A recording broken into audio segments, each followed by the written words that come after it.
माझी कॉपी उभाटाचा बाप ही करू शकत नाही. नाही असं आम्ही नाही म्हणत आहे, तर नेहमीच आपल्या कोणत्या ना कोणत्या विधानानं वाद निर्माण करणारे, स्टंट करणारे बुलढाण्याचे शिंदे गटातील आमदार संजय गायकवाड म्हणतात. मग इतकं काय झालं की त्यांनी थेट उभाटाचा बापच काढला? आणि ही अशी विधानं करणारे गायकवाड नेमके कोण आहेत? त्यांच्या वादाची मालिका काय? चला बोलूयात. नमस्कार, मी संजना. कटुकट मध्ये आपलं स्वागत. आता या सगळ्या विषयाची सुरुवात कुठून झाली यावर आधी आपण बोलूयात. त्याचं झालं असं की उद्धव ठाकरे गटाने महाराष्ट्रात महायुती सरकारतील मंत्र्यांच्या भ्रष्टाचाराविरुद्ध राज्यव्यापी जनआक्रोश आंदोलन केलं. मुंबईसह अनेक वेगवेगळ्या शहरांमध्ये मोठ्या प्रमाणात शिवसैनिकांनी निदर्शनं केली. मंत्र्यांच्या राजीनाम्याची मागणी करत वेगवेगळ्या प्रकारचे फलक, बॅनर्स प्रदर्शित करण्यात आले.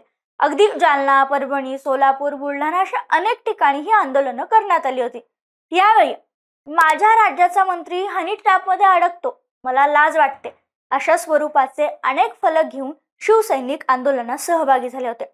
अनेक ठिकाणी फक्त बॅनर्स, तर काही ठिकाणी नेत्यांची नक्कलही करण्यात आली होती बरं का.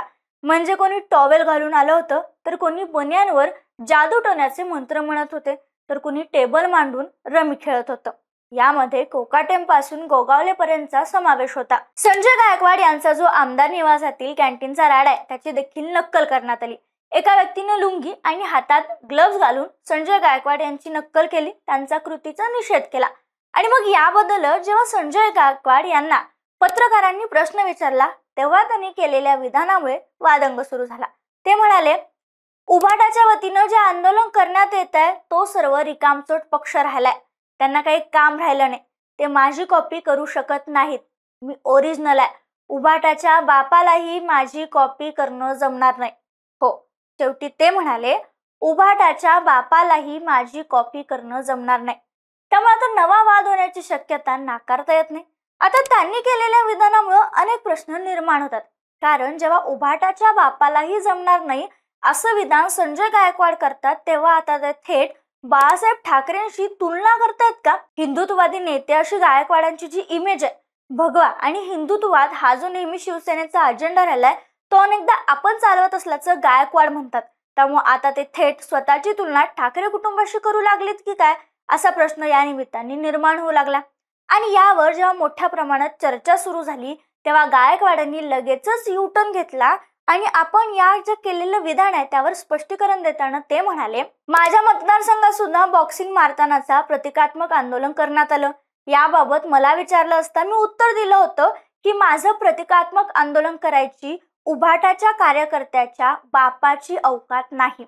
तुम्ही डायरेक्ट बाळासाहेबांचं नाव केलं, माझ्या शब्दाचा विपर्यास करण्यात आला. बाळासाहेब ठाकरे हे रक्तांना उद्धव साहेबांचे वडील आहेत, पण बाळासाहेब हे सर्वांचे दैवत आहेत व सर्वांचे बाप आहेत. मी उभाटाच्या कार्यकर्त्यांबाबत बोललो होतो, असं स्पष्टीकरण सध्या तरी संजय गायकवाड यांनी त्यांनी केलेल्या विधानावर दिले. पण चर्चेत येण्याची किंवा त्यांची विधानं करण्याची ही काही पहिली वेळ नाही. अनेकदा त्यांनी वादग्रस्त विधानं केली आहेत, स्टंटबाजी केली आहे. त्यामुळे गायकवाडांबद्दल थोडंसं आज आपण जाणून घेऊयात. संजय गायकवाड बुलढाणा विधानसभा मतदारसंघात दुसऱ्यांदा आमदार म्हणून निवडून आलेत. सुरुवातीपासूनच संजय गायकवाड यांची कट्टर हिंदुत्ववादी नेता अशी ओळख राहिली. शिवसेनेत बंड झाल्यानंतर त्यांनी एकनाथ शिंदेंना साथ दिली. शिवसेनेत जेव्हा बंड झालं तेव्हा गुवाहाटीचा खर्च कोणी केला असा सवाल आदित्य ठाकरेंनी केला होता. याला उत्तर देताना गुवाहाटीचा खर्च मी केला होता असं विधान करणारे शिंदे गटाचे आमदार म्हणजे संजय गायकवाडच. पोलीस खाकीतील त्यांच्या अंगरक्षकाला त्यांनी गाडी धुवायला सांगितली होती, त्याचा व्हिडिओ देखील मध्यंतरी चांगला चर्चेत आला होता. अगदी अलीकडच्या घटना पाहिल्या तर आमदार निवासातील कॅन्टीन कर्मचाऱ्याला त्यांनी मारहाण केली, जो व्हिडिओ व्हायरल झाला. 2024च्या मार्च मधील शिवजयंतीला संजय गायकवाड यांनी युवकांना पोलीस काठीनं मारहाण केली होती, तो व्हिडिओ देखील चांगला चर्चेत आला. 2024च्या दरम्यान खासदार राहुल गांधी यांचा अमेरिकेचा दौरा त्यांनी आरक्षणासंदर्भात केलेल्या विधानामुळे चर्चेत आला होता. या मुद्द्यावर राहुल गांधी यांच्या विरोधात अनेक पक्ष आणि नेते आक्रमक झाले होते. तेव्हा राहुल गांधी हे जे शब्द बोललाय की आरक्षण संपवायचंय, माझं आव्हान आहे की जे कोणी राहुल गांधीची जीभ छाटेल त्याला मी 11 लाखांचं बक्षीस देईन, अशी घोषणा गायकवाड यांनी केली होती. या वर्षाच्या सुरुवातीला तर गायकवाडांनी अनेक विधानं आणि स्टंटबाजी केली आहे.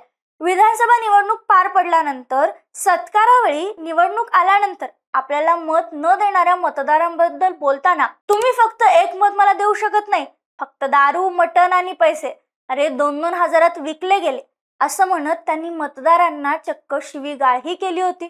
पोलिसांवरही त्यांनी काही विधानं केली होती. ते म्हणाले, पोलीस काहीही करू शकत नाहीत. महाराष्ट्र पोलिसांसारखं अकार्यक्षम डिपार्टमेंट जगात कुठेही नाही. पोलिसांनी जर 50 लाख पकडले तर ते 50,000 दाखवतात असं संजय गायकवाड म्हणाले होते. त्यामुळं सरकार त्यांचंच असताना पोलिसांवर केलेल्या या विधानाने चांगलीच चर्चा झाली.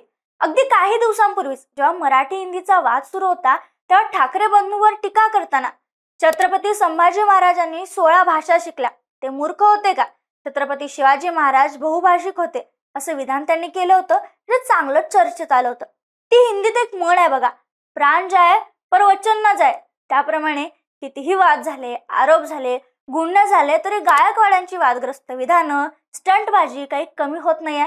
आता जरी या बाळासाहेबांशी केलेल्या विधानातून त्यांनी युटर्न घेतला असला तरी यावर ठाकरे गटाकडून काय प्रतिक्रिया येते हे पाहावं लागणार आहे. आणि यावर तुमची प्रतिक्रिया काय हे आम्हाला कमेंटमध्ये कळवायला तुम्ही मात्र विसरू नका. व्हिडिओ आवडला असल्यास लाईक, शेअर करा आणि अशाच व्हिडिओसाठी आवर्जून आमच्या चॅनलला सबस्क्राईब करा.